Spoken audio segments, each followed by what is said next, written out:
तर हा जो आपण टॉपिक स्टार्ट केलेला आहे कायनेमॅटिक्स, हा 3 पार्ट मध्ये डिवाइड होतो म्हणून तुम्हाला सांगितलं आहे मी. First part is 1 dimensional motion. Second part जो 2 डायमेन्शन आहे त्याचे परत आपण पार्ट्स बघितले. एक oblique projectile motion, second one is horizontal projectile motion and third one is motion on the incline plane. त्यातला जो फर्स्ट पार्ट आपला आहे ऑब्लिक प्रोजेक्टाइल मोशन तो आपला आज कंप्लीट होतोय. त्याची थेअरी कंप्लीट होते, थोडे प्रॉब्लेम्स आपले राहतात. त्याच्यामध्ये आपण काय काय बघितलं आहे. फर्स्ट ट्रॅजेक्टरी ऑफ प्रोजेक्टाइलचं डेरिव्हेशन बघितलेलं आहे. ट्रॅजेक्टरी ऑफ प्रोजेक्टाइल त्याच्यावरचे काही क्वेश्चन्स आपण बघितलेले आहेत. Based on angular momentum, conservation of momentum, velocity, position of the particle at any point along the projectile, त्याच्यावरचे क्वेश्चन्स आपण स्टडी केलेले आहेत. वेलॉसिटी ऑफ प्रोजेक्टाइल हा पॉइंट स्टडी केलेला आहे. ओके, त्यानंतर time of flight, time of ascent, time of डिसेंटचे फॉर्म्युले आपण स्टडी केले. त्याचे प्रॉब्लेम्स आपले चालू आहेत. 1-2 प्रॉब्लेम्स राहिलेले आहेत. तर पुढचा जो पार्ट आपला राहिलेला आहे या टॉपिक मधला, म्हणजे ह्या पार्ट मधला ऑब्लिक प्रोजेक्टाइल मोशन मधला, तो आहे range, horizontal range of the projectile and vertical range. Vertical range म्हणजे काय, height of projectile, height of projection. हे 2 फॉर्म्युले घ्यायचे आहेत. त्यानंतर त्याच्यावरचे क्वेश्चन्स आपण कंप्लीट करूया आणि मग आपल्याला जायचं आहे horizontal projectile motion. Okay, so आज आपल्याला 1-2 फॉर्म्युले स्टडी करायचे आहेत. मला वाटतं फॉर्म्युले सर्वांनाच माहित असतील, तरी सुद्धा आपण शॉर्ट मध्ये 1-2 स्टेप मध्ये डेरिव्हेशन्स आहेत. फार मोठे डेरिव्हेशन्स नाही आहेत. फॉर्म्युले एखाद्या वेळेस तुम्हाला विसरले तुमचे तर पटकन तुम्हाला डिराईव्ह करता यावेत म्हणून मी डेरिव्हेशन्स डिराईव्ह करून दाखवतोय. Okay, horizontal range and maximum height of the projectile. तर डायग्राम मी काढलेला बघा समोर. Projectile of mass m is projected from the origin of coordinate system. This is XY coordinate system. हा X एक्सिस आहे आणि हा Y एक्सिस आहे. Origin पासून आपण एक प्रोजेक्टाइल थ्रो केलेला आहे by making angle of theta with horizontal. So this theta is the angle of projection and u is the velocity of projection. Angle made by initial velocity of projection with horizontal is called as the angle of projection. Okay, समजा हा projectile असा path follow करत करत करत समजा ह्याच horizontal लेवलला इथपर्यंत येतो. It reaches to the point P. P पॉइंटला समजा पार्टिकल आलेला आहे. जो प्रोजेक्टाइल आहे it comes to the point P at the same level, same horizontal level. आणि मग हे जे डिस्टन्स आहे O पासून P पर्यंत, maximum distance covered by the projectile in the horizontal direction is called as a range of projectile. याला म्हणायचं horizontal range of projectile. Maximum horizontal distance covered by the projectile during its motion is called as a range of projectile. And this maximum vertical distance covered by the projectile during its motion is called as a maximum height. Maximum vertical distance covered is called as a maximum height, or simply it is called as height of projection. Height of projection. तर H आणि R चे formula आपल्याला पाठ पाहिजेत, नसतील तर कसे derive करायचे बघा. तर फर्स्ट रेंजचा फॉर्म्युला आपण डिराईव्ह करूया. तर ज्यावेळी आपण रेंजचा फॉर्म्युला डिराईव्ह करतो तेव्हा मला हे डिस्टन्स कुठलं काढायचं आहे, हॉरिझॉन्टल डिस्टन्स कव्हर्ड काढायचं. मला डिस्टन्स काढायचं आहे. मग डिस्टन्स काढायचं असेल तर कोणते फॉर्म्युले घेऊ शकतो आपण. डिस्टन्स कॅल्क्युलेट करायचं असेल तर आपण v² is equal to u² plus 2as तो फॉर्म्युला यूज करू शकतो, किंवा s is equal to ut plus half at² तो फॉर्म्युला यूज करू शकतो. ज्याच्यामध्ये डिस्टन्स आहे असं कायनेमॅटिकल इक्वेशन यूज करायचं. ओके, समजा मी हा फॉर्म्युला यूज केला, s is equal to ut plus half at². So इथं फॉर्म्युला लिहितो मी, s is equal to ut plus half at². Okay, हा फॉर्म्युला मला यूज करायचा आहे. आणि कशाला कन्वर्ट करायचं आहे, हॉरिझॉन्टलला, कारण मला हॉरिझॉन्टल डिस्टन्स काढायचा आहे. So convert this equation for horizontal. So S म्हणजेच काय, horizontal distance covered by the projectile. पूर्ण ट्रॅजेक्टरीसाठी इक्वेट अप्लाय करायचा आहे. So what is maximum horizontal distance covered by the projectile, त्याला मी म्हणणार R. So S is equal to R. आता हॉरिझॉन्टलला कन्वर्ट करालोय म्हणजे S is equal to R आला, distance covered is equal to R आला. U is replaced by U cos theta. Horizontal component घ्यायला पाहिजे. So U is replaced by U cos of theta, horizontal component of initial velocity. So what is T? T काय सांगा आपल्या इथं, what is T? Very good. एक पूर्ण हे complete वाले ट्रॅजेक्टरी म्हणजे त्याला लागणारा जो वेळ आहे तर आपण टाइम ऑफ फ्लाइट म्हणतो. So T is replaced by capital T. Okay, minus half. G किती पुट अप करायचं सांगा बघूया. 0. व्हेरी गुड, हे लक्षात पाहिजे. बऱ्याच ठिकाणी तुम्हाला हे युज करावं लागेल. होरिझॉन्टल साठी जी ची व्हॅल्यू नेहमी 0 घ्यायची, म्हणजे पुढची टर्म पूर्ण 0 आली म्हणजे फॉर्म्युलाला r is equal to u cos of theta into t. आता मात्र टी चा फॉर्म्युला तुम्हाला कंपल्सरी माहित पाहिजे. आर चा फॉर्म्युला तुम्ही विसरलाय समजा, तर टी चा फॉर्म्युला माहित पाहिजे. पण टी चा फॉर्म्युला काय आहे? टाइम ऑफ फ्लाईटचा 2u sin theta by g. 2u sine of theta upon g म्हणजे आर चा फॉर्म्युला मिळाला. आर इज इक्वल टू हा 2 into sine theta into cos theta म्हणजे साइन 2 थिटा, म्हणजे हा यू स्क्वेअर एक राहिला. 2 sine theta into cos theta म्हणजे sine of 2 theta. So sine of 2 theta इथं आला आणि अपॉन जी, तर हा झाला आर चा फॉर्म्युला. Yes, clear to all. Formula कसा डिराईव्ह करायचा आहे? समजा तुम्हाला टाइम ऑफ फ्लाईटचा पण फॉर्म्युला माहित नाही आहे, रेंजचा पण फॉर्म्युला माहित नाही आहे, पण इक्वेशन ऑफ ट्रॅजेक्टरी तुम्हाला आठवतंय. इक्वेशन ऑफ ट्रॅजेक्टरी काय तुम्हाला आठवतंय, तर इक्वेशन ऑफ ट्रॅजेक्टरी तुम्ही यूज करून फॉर्म्युला डिराईव्ह करू शकता आरचा. So what is equation of trajectory? सांगा बघूया. y इज इक्वल टू, कोण सांगताय बघूया इक्वेशन? y is equal to yes x tan theta minus half gx square upon u square cos square theta. x tan of theta minus half gx square very good upon u square cos square theta. u square cos square of theta. Very good, अगदी बरोबर equation आहे. हा, this is the equation of trajectory आपण derive केलेला आहे. Equation of trajectory. मग हे equation जर मी होरिझॉन्टलला कन्वर्ट केलं, किंवा हे इक्वेशन जे आहे, this is a relation between vertical displacement of particle and horizontal. X आणि वाय मधलं रिलेशन आहे. एक्स आणि वाय मधलं रिलेशन आहे. So when this projectile completes the trajectory, point समजा पी पॉइंट आला particle reaches to the point P, तर particle ज्यावेळी पी पॉइंटला येईल त्यावेळी व्हर्टिकल डिस्टन्स त्याने किती कव्हर केलं? What is vertical displacement? Distance म्हणण्यापेक्षा डिस्प्लेसमेंट 0, म्हणजे वाय ची व्हॅल्यू मी 0 पुटअप करू शकतो. पॉइंट पी ला जर मला इक्वेशन अप्लाय करायचं असेल, equation of trajectory point P साठी अप्लाय करायचं असेल, after completing the trajectory net displacement in the vertical direction म्हणजे वाय ची व्हॅल्यू 0 येणार. म्हणजे पी पॉइंटला वाय ची व्हॅल्यू 0 येणार आणि एक्स ची व्हॅल्यू किती येणार? पी पॉइंटला एक्स ची व्हॅल्यू कॅपिटल आर येणार. X is equal to R. P पॉइंटला एक्स ची व्हॅल्यू आर येणार. हा जो पी पॉइंट आहे त्याचा वाय कॉर्डिनेट 0 आणि एक्स कॉर्डिनेट आर आहे. त्या व्हॅल्यू पुटअप केल्या, Y coordinate 0, X coordinate R into tan of theta as it is tan of theta minus half G X म्हणजे परत आर आला इथं R square upon U square cos square of theta. तर ही minus term ह्या साईडला घेतो मी, म्हणजे जी आर स्क्वेअर अपॉन हा you square cos square of theta, ही टर्म मायनस इकडे प्लस झाली, is equal to R into tan of theta. So here 1 R gets cancel.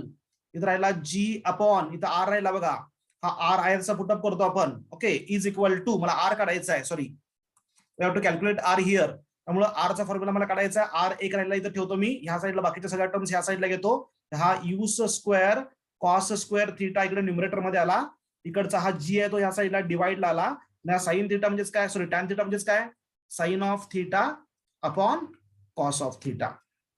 म्हणजे काय आलं बघा इथं? 2 राहिलं, 2 राहिलेला आहे इथं. हा, इथं हा 2 राहिलेला आहे, 2u स्क्वेअर, म्हणजे हा 2 इथं न्यूमरेटर मध्ये आला. त्यातला एक स्क्वेअर टर्म कॉस्टला कॅन्सल झाली, म्हणजे आरचा फॉर्म्युला मिळाला इथं 2 sine theta into cos theta म्हणजे साइन 2 थिटा, म्हणजे u square sine of 2 theta upon g, तोच फॉर्म्युला मिळाला. म्हणजे सगळे फॉर्म्युले एकमेकांवर आपल्याला डिराईव्ह करता आले पाहिजेत. ठीक आहे, पाठ असतील तर प्रश्नच नाही आहे. तुम्हाला फक्त हे फॉर्म्युले कुठे डिराईव्ह करायचे नाही आहेत, डायरेक्ट फॉर्म्युले यूज करायचे आहेत. तर सगळे फॉर्म्युले लक्षात ठेवा. एखाद्या वेळेस फॉर्म्युल्यामध्ये तुमचं कन्फ्युजन झालं तर पटकन हा फॉर्म्युला तुम्हाला डिराईव्ह करता आला पाहिजे. By using kinematical equations we can calculate range of the projectile, और by using equation of trajectory we can find the range of projectile. So हा रेंजचा फॉर्म्युला काय इंडिकेट करतो बघा, when range will be maximum. Range maximum कधी असेल, म्हणजे एक प्रोजेक्टाईल मी 20 डिग्रीनं थ्रो केला, एक प्रोजेक्टाईल 30 डिग्रीनं थ्रो केला, एक प्रोजेक्टाईल 45 न थ्रो केला, एक प्रोजेक्टाईल 60 न थ्रो केला. तर रेंज ह्या फॉर्म्युल्याकडे बघा, रेंज मॅक्झिमम कधी असणार, ज्यावेळी साइन थिटाची व्हॅल्यू साइन 2 थिटाची व्हॅल्यू मॅक्झिमम असेल. साइन ऑफ अँगल किती आहे महत्वाचं नाही आहे, sine of angle should be maximum. Maximum किती असतो, +1, ओके, +1 और 1. साइन 2 थिटाची व्हॅल्यू 1 असेल तर आर हा मॅक्झिमम असेल. साइन 2 थिटाची व्हॅल्यू 1 कधी असते? साइन थिटाची व्हॅल्यू म्हणजे साइन ऑफ अँगल 1 कधी असतो? when angle is equal to 90. 2 theta किती आला पाहिजे? 2 थिटा 90 डिग्री आला पाहिजे. म्हणजे थिटा किती आला पाहिजे? 45 डिग्री आला पाहिजे. So when theta is equal to 45, sine 45 is equal to 2 theta is equal to 90 आणि sine 2 theta is equal to 1 असेल तर R will be maximum. So R maximum कधी असणार आहे? ज्यावेळी थिटा 45 असेल तर. म्हणजे 45 डिग्रीनं जर बॉडी आपण प्रोजेक्ट केली, it will reach the maximum height. It will reach the maximum height. लक्षात ठेवायचं. ओके, म्हणजे समजा अशी आपण डायग्राम घेऊ शकतो. This is XY coordinate system, XY coordinate system. आणि समजा इथून बॉडी आपण प्रोजेक्ट केली from the origin of coordinate system. Body is projected from the origin of coordinate system. आणि एक बॉडी मी 20 डिग्रीनं थ्रो केली. समजा बॉडी इथे येत असेल 20 डिग्री, म्हणजे हा जो प्रोजेक्टाइल थ्रो केलाय त्याचा अँगल ऑफ प्रोजेक्शन किती आहे? 20 डिग्री आहे. 20 डिग्री. समजा 30 डिग्रीनं थ्रो केली बॉडी तर याच्या थोडीशी पुढे जाईल अशी, लाईक दिस. हाईट पण जास्त असेल, रेंज पण जास्त असेल 30 डिग्रीला. समजा 45 डिग्रीनं बॉडी थ्रो केली by making angle of 45 degree तर हाईट सुद्धा जास्त असेल आणि रेंज सुद्धा जास्त असेल. हा 45 डिग्रीसाठी ट्रॅक आहे समजा. आता मी काय केलं तर 60 डिग्रीनं थ्रो केली तर हाईट डेफिनेटली जास्त असेल पण रेंज मात्र बरोबर 30 एवढी असेल. कारण ऑलरेडी आपण बघितलंय range will be same for 2 complementary angles. हा 30 साठी आहे, हा 60 साठी आहे. 30 आणि 60 हे 2 कॉम्प्लिमेंटरी अँगल झाले. सो 30 डिग्री साठी आणि 60 डिग्री साठी रेंज काय येणार? सेम येणार. हा 20 असेल, 70 ची हाईट जास्त असणार पण 70 ची रेंज आणि 20 ची रेंज काय असणार आहे? सेम असणार आहे. हा 70 चा ट्रॅक असेल, हा 20 चा असेल. 70 आणि 20 हे कॉम्प्लिमेंटरी अँगल झाले. 2 कॉम्प्लिमेंटरी अँगल साठी रेंज काय असते? सेम असते. मात्र 45 डिग्रीचा कॉम्प्लिमेंटरी अँगल 45 आहे ना, म्हणजे 45 डिग्रीला जी रेंज असणार आहे ती सगळ्यात मॅक्झिमम असणार आहे. So range will be maximum when theta is equal to 45 degree. हा एक रिझल्ट लक्षात ठेवा. हा सिंपल रिझल्ट आहे, बऱ्याच जणांना माहिती आहे. So range will be maximum when angle of projection is equal to 45 degree. Yes, clear to all. सर्वांना हे रिझल्ट काय आलेत का? आर चा फॉर्म्युला लक्षात ठेवा. रेंज मॅक्झिमम 45 ला असते हे लक्षात ठेवा. ओके, आणि range will be same for 2 complementary angles. हे 3 कन्क्लुजन सफिशियंट आहेत रेंजसाठी. बाकी काय फॉर्म्युले करायची गरज नाही रेंजसाठी. आणि हाईटचा फॉर्म्युला कसा डिराईव्ह करता येईल सांगा बघा. कोण सांगू शकतं? How we can derive the formula for height, height of projection? किंवा हाईटचा फॉर्म्युला सांगा बघा काय आहे? What is maximum height? u² sin² theta upon 2g. u² sin² theta upon 2g. Very good. H चा फॉर्म्युला बरोबर आहे, u² sin² theta upon 2g. ठीक आहे, तुम्हाला फॉर्म्युला पार्ट नाही आहे आणि मला फॉर्म्युला डिराईव्ह करायचा आहे. कसा डिराईव्ह करायचा बघा. ज्यावेळी मला हाईट कॅल्क्युलेट करायची आहे, टेक्निक लक्षात ठेवा. ज्यावेळी मला हाईट कॅल्क्युलेट करायची आहे त्यावेळी हाईटला पार्टी किती टॉपला असणार आहे? हा पॉईंट क्यू घेतो समजा. मला हा पॉईंट जो आहे टॉपचा तो मी क्यू कन्सिडर करतो.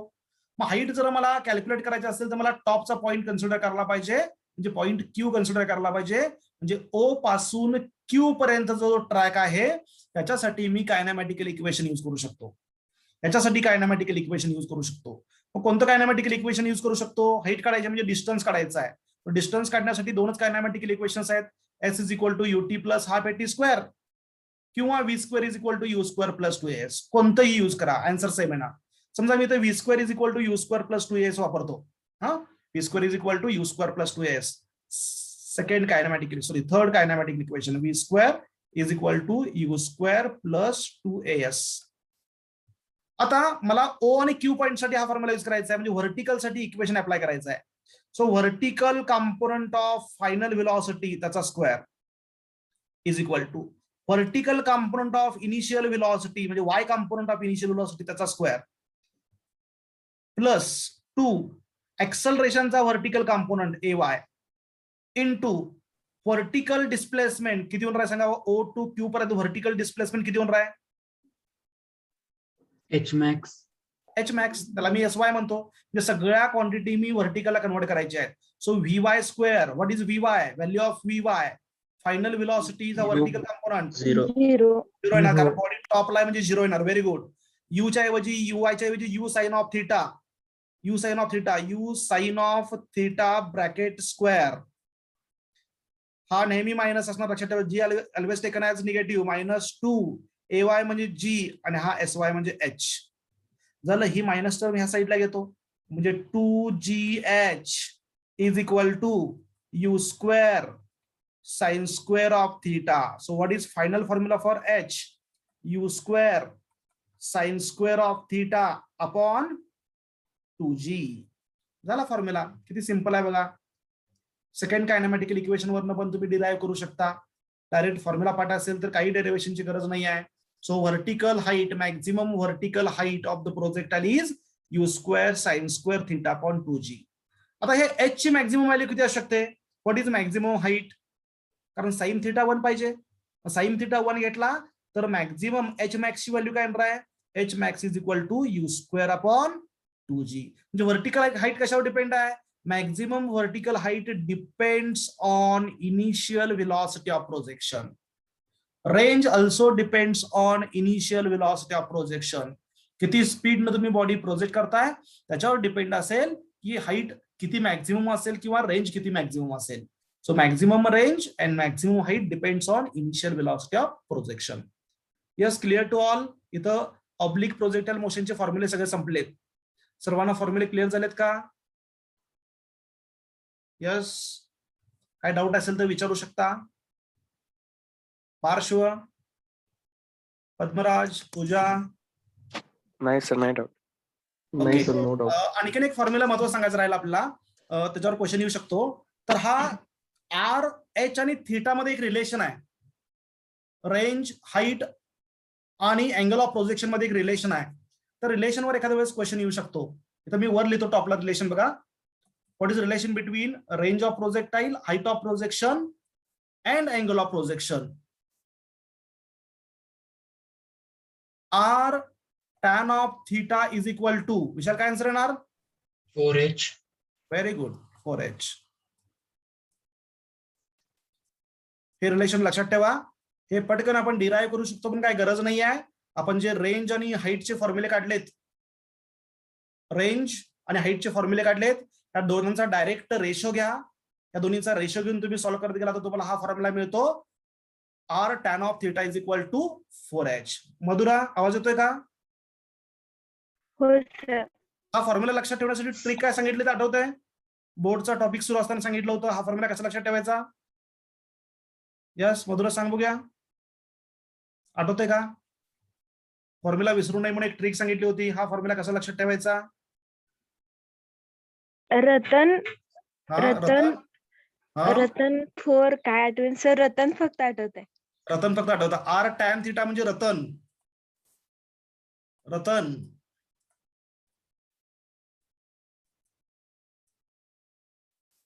रतन चोर है, लक्षात ठेवा. R tan theta is equal to 4H. Ratan चोर है, R tan theta is equal to 4H. तर हा जो फॉर्म्युला याच्यामध्ये तुम्हाला थिटा विचारला जाऊ शकतो, एच विचारला जाऊ शकतो, आर विचारला जाऊ शकतो. So R tan theta is equal to 4H. Ratan चोर है हा एक फॉर्म्युला महत्वाचा लक्षात ठेवा. रेंजचा फॉर्म्युला लक्षात ठेवा आणि हाईट ऑफ प्रोजेक्शनचा फॉर्म्युला सुद्धा लक्षात ठेवा. ओके, सगळे फॉर्म्युले सर्वांना कळालेत का?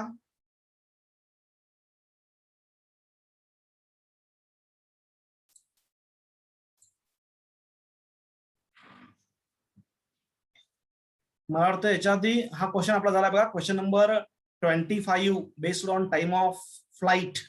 हा क्वेश्चन आपण डिस्कस केलेला आहे. त्यातलेच आणखीन एक 2 क्वेश्चन्स राहिलेले आहेत. Then will go for MCQs based on range and height of projection. Question number 26 बघा सर्वांनी, सोडवता येईल. सर्वांनी क्वेश्चन वाचा. डायरेक्ट आन्सर सांगता येत असेल तर सांगू शकता. Third option. C. Answer third बरोबर आहे. सॉल्व्ह करायची गरज नाही ना?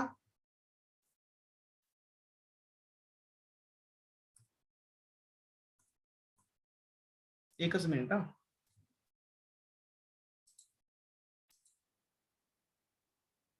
क्वेश्चन नंबर 26 आन्सर तुम्ही थर्ड सांगितलेला आहे. सिंपल क्वेश्चन आहे. Ratio of the time of flight direct घ्यायचा आहे. तर हा क्वेश्चन मी डिस्कस करत नाही आहे. नेक्स्ट क्वेश्चन नंबर 27 बघा. 27 थोडासा वेगळा क्वेश्चन आहे. The third fraction. Option. Answer third बरोबर आहे. कसं सोडवायचं सांगा बघूया. महत्वाचा क्वेश्चन आहे. the fraction of air causes vertical retardation equal to 1/10 of acceleration due to gravity. The friction of air, जे एअर फ्रिक्शन मुळे रिटार्डेशन तयार व्हायला लागलंय, आणि ते रिटार्डेशन किती आहे? Retardation produced due to air friction is equal to 1/10 of acceleration due to gravity, म्हणजे a is equal to G/10 value दिलेली आहे. Retardation produced due to air resistance is G/10. Okay, पुढे काय म्हटलंय बघा, time of flight will be decreased by, percentage मध्ये answer काढायचा आहे. Time of flight will be decreased by. So what is formula for time of flight? Time of flight T is equal to 2u sine of theta upon G. 2u sine theta upon G. आता याच्यामध्ये relation कसं आहे? Time of flight आणि जीचं relation कसं आहे? तर inverse relation आहे. आपला काही इथं चेंज झालेला आहे, तर इथं नेट एक्सेलरेशन चेंज झालंय आणि percentage change in time period काढायचा आहे. Percentage change in time of flight काढायचा आहे. सो डायरेक्ट आपलं रिलेशन आहे T is proportional to 1 upon G. म्हणजेच आपण फॉर्म्युला घेऊ शकतो T1 upon T2 is equal to काय येणार? G2 upon G1. Okay, G1 ची व्हॅल्यू आपण G घेऊ शकतो, पण G2 किती घ्यायचं सांगा मला आता.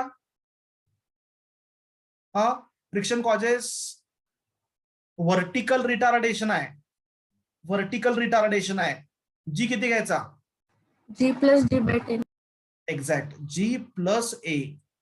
ज्यावेळी बॉडी अपवर्ड डायरेक्शनला चाललेली असते तेव्हा acceleration due to gravity downward असते आणि एअरचा रेजिस्टन्स आहे तो पण डाऊनवर्ड असतो. त्यामुळे G मध्ये एअर रेजिस्टन्स ऍड करायचा. पण बॉडी ज्यावेळी डाऊनवर्ड जात असते त्यावेळी G हा अपवर्ड असतो, G हा डाऊनवर्ड असतो आणि रिटार्डेशन मात्र एक्सेलरेशन एअरमुळे रिटार्डेशन असतं ते अपवर्ड असतं. मग त्यामुळे डाऊनवर्ड मोशन असेल तर G-A घ्यायचा, अपवर्ड मोशन असेल तर G+A घ्यायचा. याच्यावर मी एक पॉईंट नंतर घेणार आहे एअर रेजिस्टन्सचा. आता इथं लक्षात ठेवा फक्त G is replaced bye G+A आणि A ची व्हॅल्यू किती असणार आहे? A ची व्हॅल्यू दिलेली आहे इथं G/10. सो आपला इथं T1 अपॉन T2 ची व्हॅल्यू मिळेल. What is T1 upon T2 here? हे सॉल्व्ह करून बघा. 10 plus G11 upon 10, 11G upon 10 म्हणजे 11 अपॉन 10 आन्सर येणार. आता आपल्याला काय करायचं आहे? फ्रॅक्शनल डिक्रीज काढायचा आहे किंवा पर्सेंटेज चेंज काढायचा आहे. कसा पर्सेंटेज चेंज करणार बघूया, सांगा बघूया. Yes, T1 minus T2 upon T1 ही व्हॅल्यू आपल्याला काढायची आहे. पर्सेंटेज चेंज सुरुवातीला व्हॅल्यू जास्त आहे, नंतर कमी आहे, दोनाचा डिफरन्स घ्यायचा. डिफरन्स अपॉन ओरिजिनल म्हणजे फ्रॅक्शनल चेंज. हा एक फॉर्म्युला लक्षात ठेवा. फ्रॅक्शनल चेंज साठी आपल्याला काय करायचं? T1 minus T2 upon T1 काढायचा आहे. तिथे व्हॅल्यू पुटअप करायची आहे. हा T1 minus T2 upon T1 किती आन्सर सांगा बघूया. यस, मधुरा तू कसं सोडवलंय हे? 1/11 येऊ शकतं. ओके, इंटू 100 पर्सेंटेजला इंटू 100 करायचं आहे. 1/11 इंटू 100 किती येतं?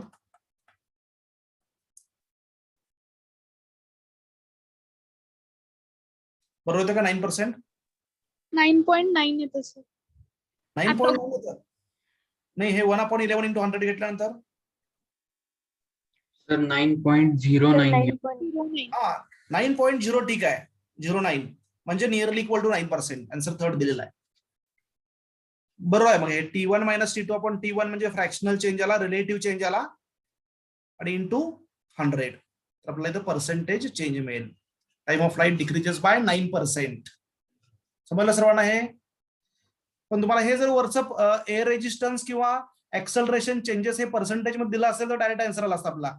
एस्टिमेशन ऑफ एरर आपण वापरू शकलो असतो.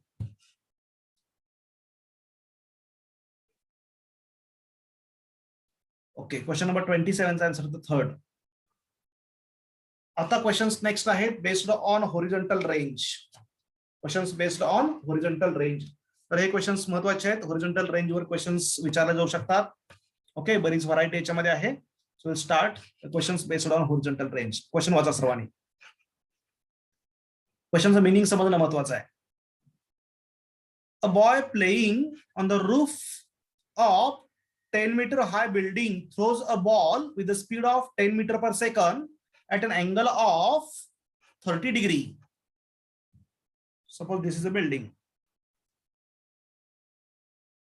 ही बिल्डिंग आहे. ओके. आणि बॉल इथून थ्रो केला जातो समजा. For example ball is throne from this point. हा बॉल आहे. It is throne from this point. This is a horizontal line and ball is thrown by making angle of 30 degree with horizontal. हॉरिझॉन्टलला 30 degree angle करून असा ball throw केलेला आहे या डायरेक्शनला. Okay. पुढे काय म्हटलंय बघा. हा अँगल ऑफ प्रोजेक्शन दिलेला आहे 30 degree. With the horizontal, how far from the throwing point will the ball be at the height of 10 meter from the ground? At the height of 10 meter from the ground. आता ही building किती हाईटची दिलेली आहे? First line मध्ये बघा, of 10 metre high building म्हणलंय, म्हणजे याची height 10 मीटरच already आहे. आणि विचारलंय काय की हा बॉल किती लांब जाईल असा 10 मीटर हाईट वर from the ground. How far from the throwing point will the ball be at the height of 10 metre from the ground. त्या ग्राउंड पासून 10 मीटर हाईट वर, 10 मीटर हाईट म्हणजे ही झाली ना, हीच लाईन आली. तर ह्या लाईनवर हा बॉल कुठं स्ट्राईक होईल? तर डेफिनेटली हा अशी प्रोजेक्टाइल मोशन असेल, हे असे असेल आणि बॉल असा इकडे पडेल लाईक दिस. पण तुम्हाला विचारलंय 10 मीटर हाईट वर बॉल किती डिस्टन्सवर असेल, म्हणजेच इनडायरेक्टली काय काढायचं सांगा बघूया. काय काढायचं आहे? रेंज काढायची आहे. किती सिंपल आहे बघा. क्वेश्चन फक्त मोठा केला आहे. रेंज काढायची आहे. So what is formula for range? R is equal to u square sine of 2 theta upon g. आताच फॉर्म्युला आपण बघितलेला आहे. So is equal to u दिलेला आहे, यू स्क्वेअर मीन्स 100, यूची व्हॅल्यू 10 दिलेला आहे. U square sine of 2 theta म्हणजे साइन ऑफ 60, थीटा 30 आहे, 2 थीटा म्हणजे 60 अपॉन जी ची व्हॅल्यू आपण अप्रॉक्सिमेट 10 घेऊया. So this 0 gets cancel, 10 gets cancel. So किती आला बघा, 10 इंटू साइन 60 ची व्हॅल्यू √3/2. √3/2 म्हणजे आन्सर आला आपलं 5√3. तर अप्रॉक्सिमेट काढायचं आहे. √3 ची व्हॅल्यू किती असते माहितीये का? 1.72. हा म्हणजे 5 इंटू √3 ची व्हॅल्यू असते 1.732. लक्षात ठेवा. √2 ची व्हॅल्यू 1.414, √3 ची व्हॅल्यू 1.732. 1.7 घ्या into 5. So what is the answer? 8.60. First. Answer is the first. Yes, clear? Clear झाला क्वेश्चन? Next question number 29. बघा विचार करून, थेरॉटिकल आहे. कोण सांगतंय बघूया. Second option. सेकंड का third? Which of the following sets of factors will affect the horizontal range covered by athlete in the long jump event? Long jumping करताना कोणता फॅक्टर हा इफेक्टिव्ह असेल? Will affect the horizontal distance cover. Range वर काय कशाचा effect होईल असं विचारलेलं आहे. Second option. आन्सर काय दिलाय? Second. Direction in which. Okay, option second दिलेला आहे बघा. Speed before he jumps and his weight. Direction in which leaves and initial speed. Definitely initial speed वर तर असणार आहे ना, कारण फॉर्म्युला रेंजचा काय आपला? What is formula for range? Range R is equal to u square sine of 2 theta upon g. हा फॉर्म्युला आहे ना, म्हणजे यू वर डिपेंड आहे आणि डायरेक्शन म्हणजे थीटावर डिपेंड आहे, कारण थीटा बदलला तर काय होणार? डायरेक्शन बदलणार जम्पिंगची. So answer should be second.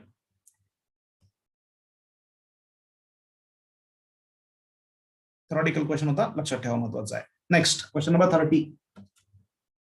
बघा सिंपल क्वेश्चन आहे.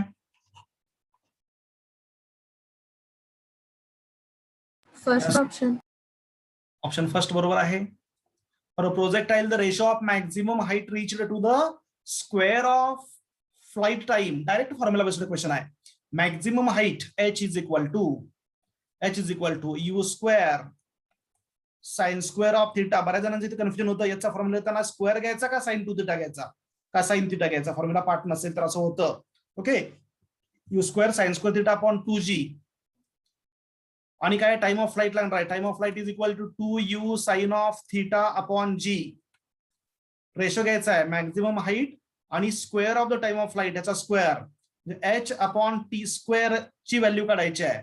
So u square sine square of theta upon 2g आणि हा टी स्क्वेअर आहे तो डिवाइडला आहे, मी तो उलटा करून घेतो, g स्क्वेअर करून घ्यायचा आहे upon 4u square sine square of theta square करून घेतला आणि डिवाइड केलं, एवढी व्हॅल्यू काढायची आहे. So u square sine square theta, u square sine square theta gets cancel, यातला एक g जो असेल तो कॅन्सल होईल.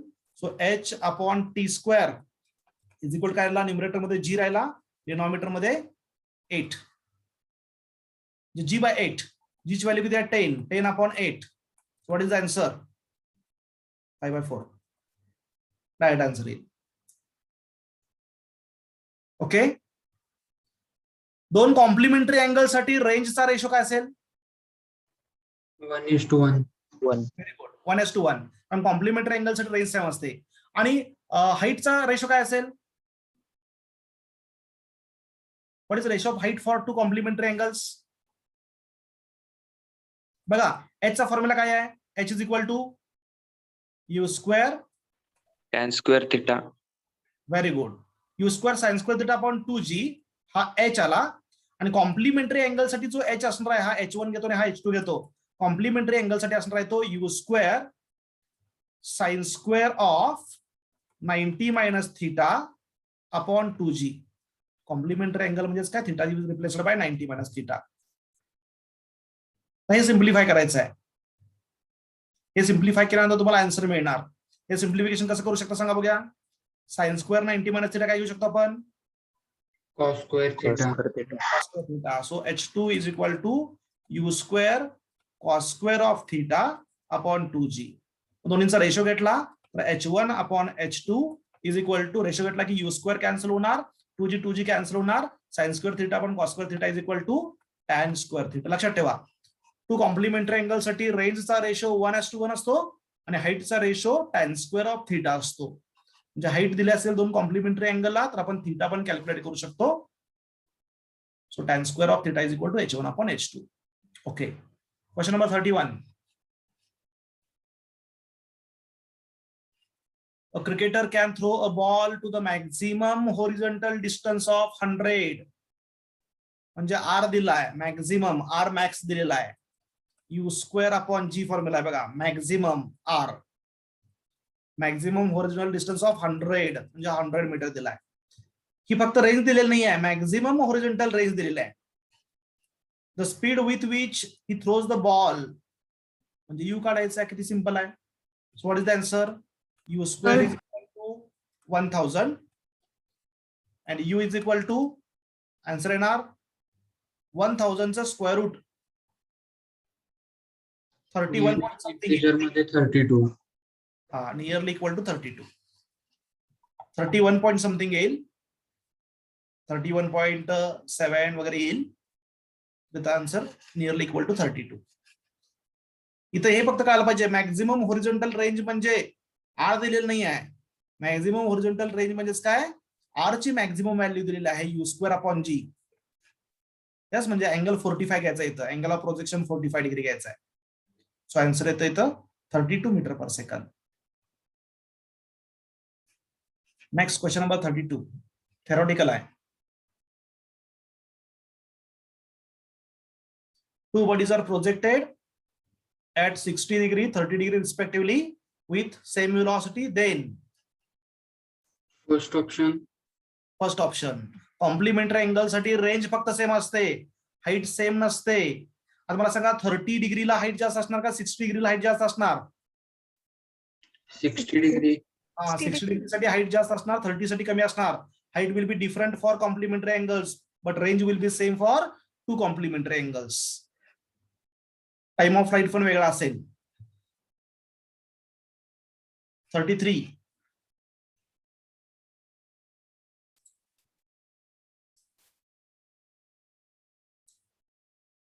बघा क्वेश्चन, बघा सर्वांनी विचार करा.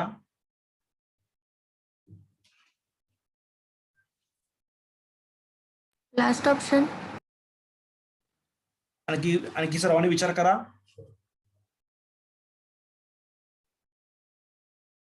काय विचारलेलं आहे? डायग्राम कडे बघून आन्सर सांगायचा आहे, काही कॅल्क्युलेशन करायचं नाहीये. Figure shows path for picked football, ignoring the effect of air on the flight. Rank the paths according to initial velocity components. Highest first. सगळ्यात जास्त इनिशियल वेलॉसिटी कोणाची असेल? फॉर्म्युला आपला काय आहे? Range is directly proportional to काय आहे? Range is directly proportional to horizontal component of velocity. U cos थिटावर डिपेंड असते ऍक्च्युअली. म्हणजे यू ज्याचा जास्त आहे त्याची होरिझॉन्टल रेंज काय असणार आहे? जास्त. मग डायग्राम मध्ये सगळ्यात होरिझॉन्टल रेंज कोणाची जास्त आहे?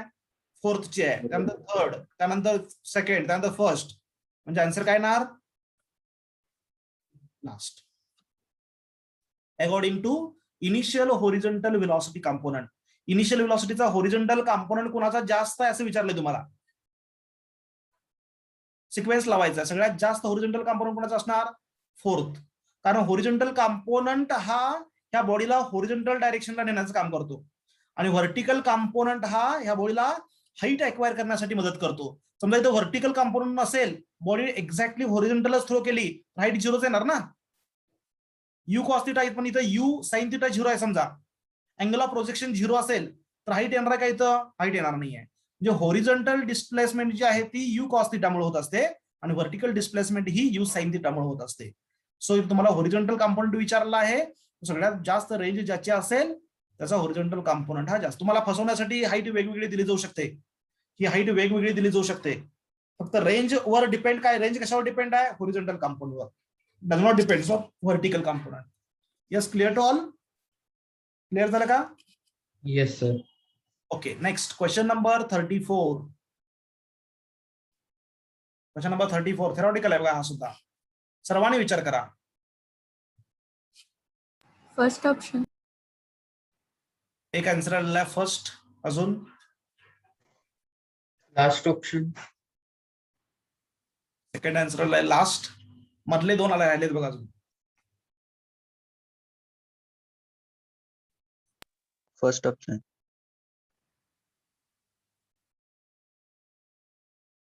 क्वेश्चन बघा काय आहे.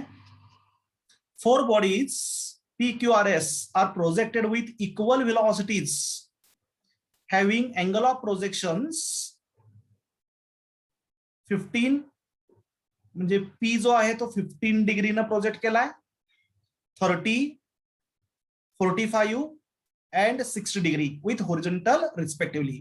The body having shortest range. मगाशी डायग्राम काढून दाखवलं तुम्हाला बघा. 15 डिग्री, 30 डिग्री, 45 डिग्री. ह्याच्या पुढे जाणारच नाही बॉडी आता. 45 डिग्रीच्या पुढे जाणार नाहीये. 45, 15, 30. आता पुढची किती? 60. 60 कशाचा कॉम्प्लिमेंटरी अँगल आहे? 30. 30चा. म्हणजे 60 न थ्रो केलं तर ती पुढे जाणार नाही, बॉडी इथंच येणार 30 ला कॉम्प्लिमेंटरी अँगलला. म्हणजे 45 ला रेंज मॅक्झिमम असणार. सगळ्यात कमी रेंज कोणाची असणार? तर 15 ला. So answer should be first. Answer should be. Initial वेलॉसिटीवर पण डिपेंड आहे आणि थिटावर पण डिपेंड आहे. थिटा कमी असेल तर साइन थिटाची व्हॅल्यू कमी येणार ना. So what is formula for range? R is equal to u square sine of 2 theta upon g. U सगळ्यांसाठी सेम आहे, जी सगळ्यांसाठी सेम आहे. R is directly proportional to sine of theta. Sine 0 ची value किती असते? 0 असते. Sign 90 ची value किती असते? 1 असते. जसं अँगल वाढत जातं साइनची व्हॅल्यू काय होते? वाढत जाते. अँगल कमी असेल तर साइनची व्हॅल्यू कमी असणार, म्हणजे रेंज कमी असणार. सगळ्यात कमी अँगल ज्याचा असेल तिथं रेंज कमी असणार. मात्र असं येणार नाही इथं 30 आणि 60. 30 आणि 60 मध्ये तसं कंपॅरिझन येणार नाहीये. कळतंय का? यस. इथं कन्फ्युजन तुमचं होऊ शकतं. 30 ला रेंज जास्त आहे समजा. Which of the following option is correct? Two bodies are projected with equal velocities, but one is projected with 30 degree angle and second is 60 degree angle. आणि खाली ऑप्शन्स दिले जातील. Range will be maximum for 60. Range will be maximum for 30. Range will be equal for both. असे options असतील. None of these. तर लक्षात ठेवायचं. Angle कमी असल्यावर रेंज कमी असते, बरोबर आहे, पण कॉम्प्लिमेंटरी अँगल साठी काय असते, सेम असते. असा कन्फ्युजिंग क्वेश्चन तयार होऊ शकतो. कळलं का सर्वांना? यस, सर हा बोला. जर कॉम्प्लिमेंटरी अँगलला इनिशियल व्हेलॉसिटी जर त्या दोघांच्या सेम नसतील तरी पण रेंज सेम असणार. नाही, इनिशियल व्हेलॉसिटी वेगळी असेल तर मग रेंज बदलणार. इनिशियल व्हेलॉसिटी सेम असेल तरच रेंज सेम असणार. मग समजा दोन कॉम्प्लिमेंटरी अँगल आहेत आणि इनिशियल व्हेलॉसिटी 60 ची जास्त आहे तर 60 ची बॉडीची रेंज जास्त असणार. 30 ची जास्त असेल तर 30 ची रेंज जास्त असणार. कॉम्प्लिमेंटरी अँगलची रेंज कधी सेम असणार? If all other quantities are same, म्हणजे यू सेम असेल तर. मात्र कॉम्प्लिमेंटरी अँगल आहेत आणि यातल्या एका अँगलची इनिशियल व्हेलॉसिटी जास्त असेल तर ज्याची इनिशियल व्हेलॉसिटी जास्त आहे त्याची रेंज काय असणार आहे? जास्त असणार आहे. क्लिअर झालं? हो. सो 34 चा आपला आन्सर आलेला आहे फर्स्ट. नेक्स्ट 35. रेंज वरचे क्वेश्चन सिंपल आहेत सगळे. ऍक्च्युली क्वेश्चन सिंपलच असतात. थोडे ह्या बुकलेट मध्ये मी काही ट्रिकी क्वेश्चन, डिफिकल्ट क्वेश्चन घातलेले आहेत प्रॅक्टिस व्हावं म्हणून. A particle covers 50 metre distance when projected with the initial speed on the same surface. It will cover a distance when projected with double the initial speed. C. C. अगदी बरोबर आहे. म्हणजे फक्त U double केलाय. आता सांगितलं मी R is directly proportional to u square आहे. म्हणजे R2 upon R1 is equal to काय येणार? U2 upon U1 bracket square. नंतरचा स्पीड डबल आहे, U2 ची व्हॅल्यू 2 टाइम्स U आहे आणि हा इनिशियल U आहे bracket square is equal to किती आला? 4. So what is R2? R2 is equal to 4 times R1. So what is R2? R2 is equal to 4 times R1 ची value किती आहे? 50 आहे. सो 200. सिंपल क्वेश्चन आहे. म्हणजे फक्त यू चेंज केलाय, बाकी सगळ्या कॉन्स्टंट आहेत टर्म्स. तर आर आणि यूच रिलेशन यूज करायचं आहे. आर आणि यूच रिलेशन यूज करायचं आहे. हा झाला क्वेश्चन नंबर 35. 35 चा आन्सर येतो third. Next 36. Question number 36. Second. Very good. Answer होता सेकंड. ठीक आहे, सोडून बघा. डायरेक्ट रेंजचा फॉर्म्युला यूज करायचा, काहीही डोकं वापरायचं नाही आहे. डायरेक्ट रेंजचा फॉर्म्युला यूज करायचा आहे. आन्सर होता second. 37.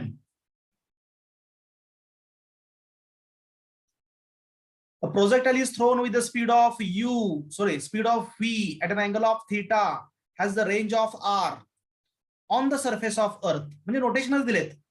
r is equal to v square, u square च्या ऐवजी नोटेशन v दिलंय, v square sin of 2 theta upon g. ठीक आहे, हा आपला स्टँडर्ड फॉर्म्युला आहे. A projectile is thrown with the speed of v at an angle of theta having range of r on the surface of earth. Okay. For same v, velocity same ठेवायची आहे.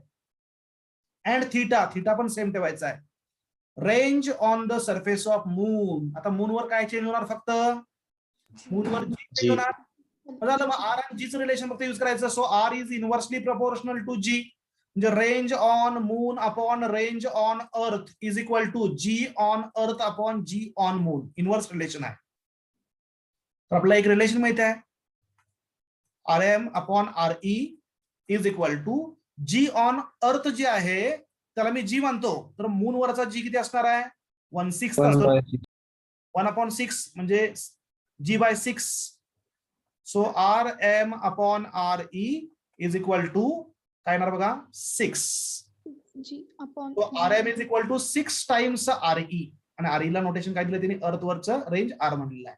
So 6R. Answer should be second. किती simple question आहे बघा.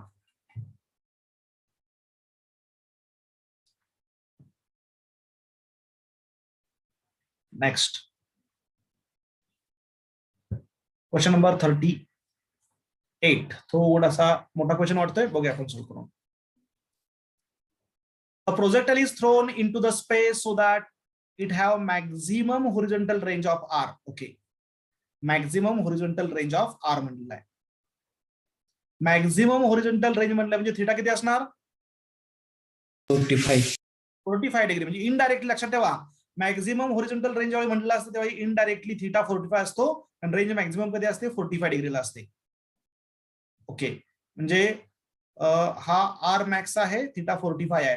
Taking point of projection as a origin point of projection as a origin, the coordinates of the point where the speed of particle is minimum. आता मला पहिला सांगा speed minimum कुठं असतो.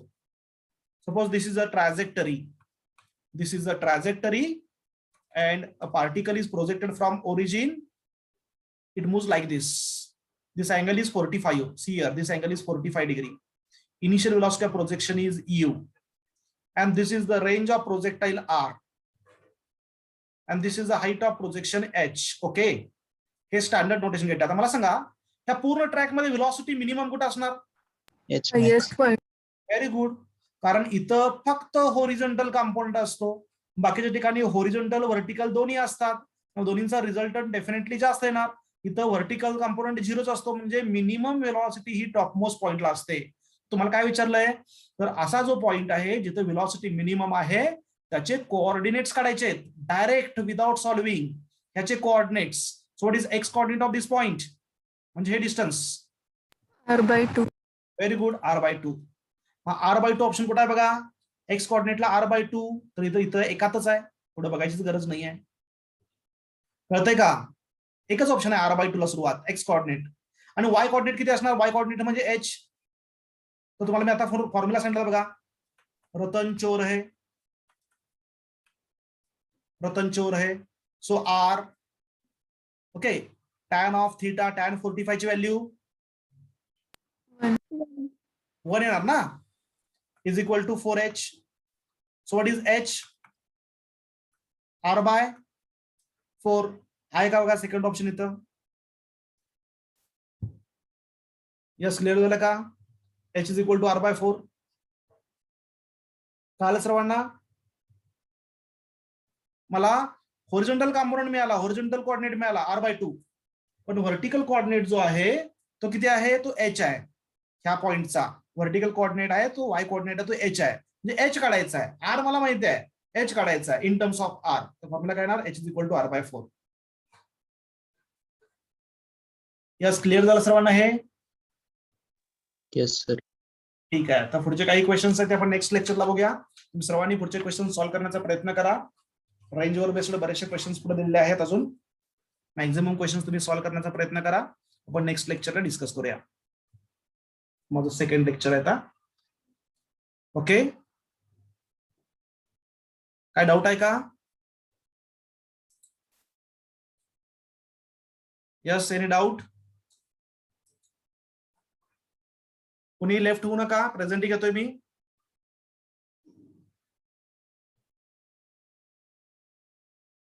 कुणीही लेफ्ट होऊ नका. मी प्रेझेंट घेतोय.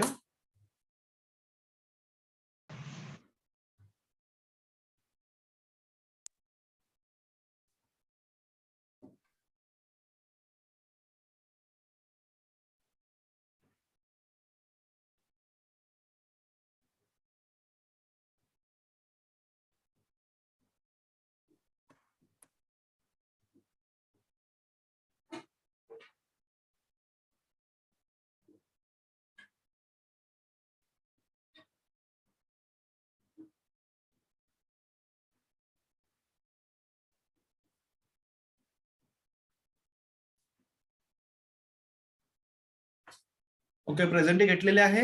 Will stop here. Next lecture will discuss next question. Meeting me and करतोय.